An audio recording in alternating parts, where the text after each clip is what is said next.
It's getting more challenging for charities these days. There is more need, and with the volatile economy, some charitable organizations are going to extremes to get your important donations. Dana Hutchings joins us now with more on this in tonight's Checkpoint. Scott, tonight the Great Canadian Food Fight launches. It's a three-city challenge to raise food donations for local food banks, and it's done by weight. Last year, Regina raised 240 tons of food, Halifax 90 tons, Victoria 60. So the push is on this year to win. But when it comes to extreme fundraising, some guys are going even further by taking their clothes off.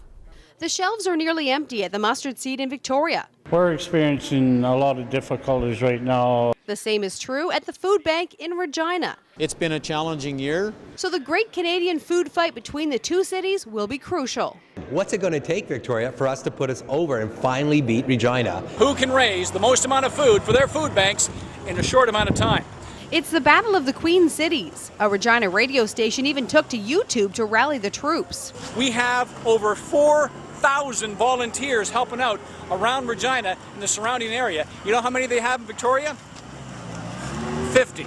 Of course we want to win this. Of course we know that Victoria is one of the most generous cities in all of Canada. But let's go out and let's prove it this year. This is one way charities are going to extreme measures to get donations. Cheer on, everyone. There are other examples.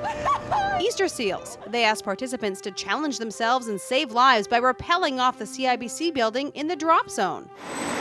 And there isn't anything more extreme than taking off your clothes for charity. Meet Jerry, Arlen, and Noah.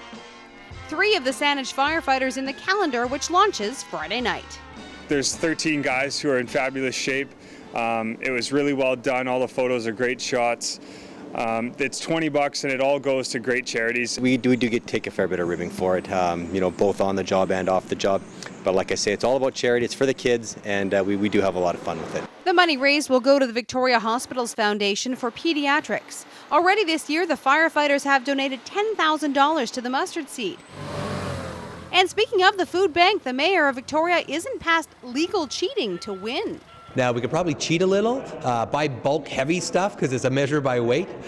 So let's go do this. In all seriousness, though, Vancouver Island is a generous place. Victorians have generous, compassionate, big hearts.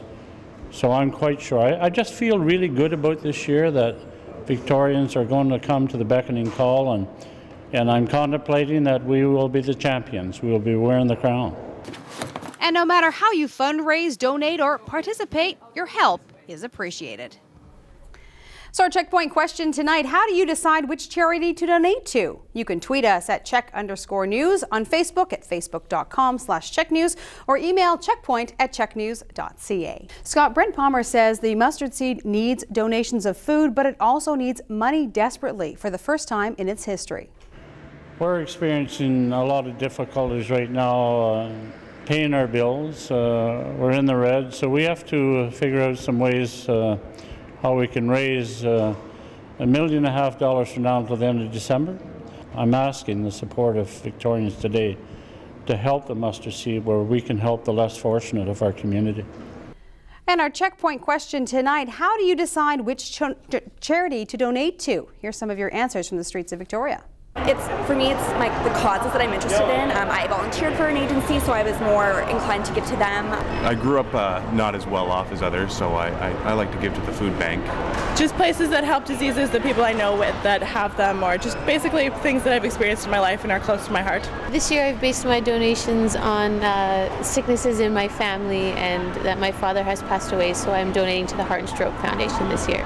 Whatever is at the till, like the rest of my change, it's better, even though it's a little bit, it'll do better for them than it will for me. And your social media responses. Carrie Chase McNabb says local charities mostly, especially those that use 100% of the funds, as opposed to organizations that maybe have 30% to use for the needed purpose. Kids, sports, and arts are big on my list. Phyllis Griffith says, I make a point of not donating over the phone, and I make sure that the charities I donate to use my money for people in need. Food, shelter, and clothing are where I focus my meager funds available for donation. And Gord Wright on Twitter says, I donate to groups that support my values. And back to the Great Canadian Food Fight for just a second. It kicks off at 6 o'clock tonight, and if you want to donate, you only have the next 48 hours. And that's tonight's Checkpoint.